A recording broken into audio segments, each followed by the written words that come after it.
Order CPC, order 43, order 43 के तक हम डिस्कस कर चुके थे। और एल, ऑर्डर 43 के रूल 1 का एल ये बताता है इजाज़त देने का या इजाज़त देने से इनकार करने का आदेश जो आदेश 22 के रूल 10 के अधीन दिया गया है।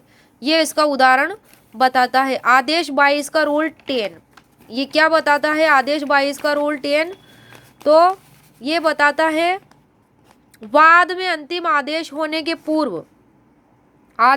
पूर्व समानुदेशन की दशा में प्रक्रिया के बारे में। एम को रिपील कर दिया गया है। रूल 1 का एन, वाद की खारिजी को अपास करने के लिए ऐसे मामले जिनमें अपील होती है, आवेदन को नामंजूर करने का आदेश जो आदेश 25 के नियम 2 के अधीन दिया गया हो। आदेश 25 का नियम 2, तो आदेश 25 का नियम 2 क्या बताता है? प्रतिभूति देने में असफल रहने का प्रभाव क्या पड़ता है, इसके बारे में यह बताता है। इसके बाद आता है रूल 1 का एन ए, निर्धन व्यक्ति के रूप में वाद लाने की अनुज्ञा के लिए आवेदन को नामंजूर करने का आदेश जो आदेश 33 के नियम 5 या नियम 7 के अधीन दिया गया हो। तो आदेश 33 के नियम 5 और 7 में क्या दिया गया है? 5 में दिया गया है आवेदन का नामंजूर किया जाना और नियम 7 में दिया गया है सुनवाई की प्रक्रिया के बारे में। अब आता है ओ को रिपील कर दिया गया इस सेक्शन से। रूल 1 के पी में है अंतराभिवाची वादों में ऑर्डर जो ऑर्डर 35 के नियम 3, 4 या नियम 6 के अधीन दिया गया हो। तो इसके बारे में यह बताता है। तो ऑर्डर 35 का रूल 3, प्रक्रिया जहां प्रतिवादी वादी पर वाद चला रहा है, इसके बारे में बताता है। और रूल 4 बताता है पहली सुनवाई में प्रक्रिया के बारे में। रूल 6 बताता है वादी के खर्चों का भार के बारे में। अब आता है रूल 1 का क्यू, ऑर्डर 38 के नियम 2, 3 और 6 के अधीन आदेश।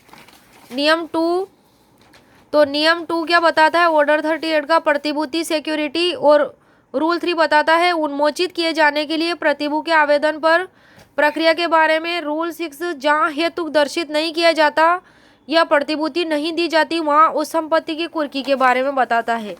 इसके बाद आते हैं आर पर। रूल 1 के आर में है ऑर्डर 39 में नियम 1, 2, नियम 2 का या नियम 10 के अधीन आदेश। तो इन चारों रूल्स के बारे में बताता है। रूल 39 के नियम 1 में वे दशाएं जिनमें अस्थायी आदेश दिया जा सकेगा। नियम 2 है भंग की पुनरावृत्ति या जारी रखना अवरुद्ध करने के लिए व्यादेश संविदा भंग वाद में। और नियम 2 का में व्यादेश की अवज्ञा या भंग का परिणाम। और नियम 10 है कोर्ट में धन आदि का जमा किया जाना, इसके बारे में यह बताता है। फिर रूल 1 के एस में है ऑर्डर 40 के नियम 1 या 4 के अधीन आदेश। नियम 1 या 4 के अधीन आदेश। तो ऑर्डर 40 का रूल 1 में है रिसीवरों की नियुक्ति और रूल 4 में है रिसीवर के कर्तव्यों को प्रवर्तित कराना। इस बारे में है रूल 1 के टी में है अपील को आदेश 41 के नियम 19 के अधीन पुनः ग्रहण करने या 41 के नियम 21 के अधीन पुनः सुनने से इनकार करने का आदेश के बारे में बताता है। तो आदेश 41 के रूल 19 में व्यतिक्रम के लिए खारिज की गई अपील को पुनः ग्रहण करना। और रूल 21 बताता है उस प्रत्यर्थी के आवेदन पर पुनः सुनवाई जिसके विरुद्ध एक पक्षीय डिक्री पारित की गई है। तो इस प्रकार से यह हमें बताता है। रूल 1 के यू में है जहां अपील कोर्ट की डिक्री की अपील होती हो वहां मामले को प्रतिपेक्षित या रिमांड करने का आदेश जो आदेश 41 के नियम 23 क के अधीन दिया गया है।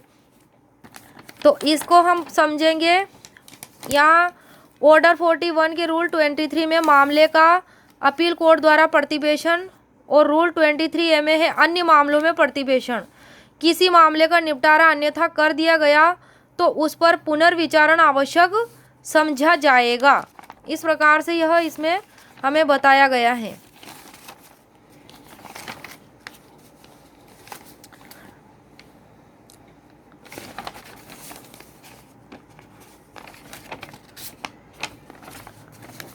वी को इसमें से विलुप्त कर दिया गया है। और पुनर्विलोकन बताता है रूल 1 के डब्ल्यू में पुनर्विलोकन रिव्यू के लिए आवेदन मंजूर करने का आदेश, जो आदेश 47 के नियम 4 के अधीन दिया गया है। तो ये हमें इसमें बताया गया है। तो नियम 4 क्या कहता है, आवेदन कब मंजूर किया जाएगा। नियम 2 में ऑर्डर 47 के नियम 4 के उपनियम सब रूल में दिया गया आवेदन कब नामंजूर किया जाएगा।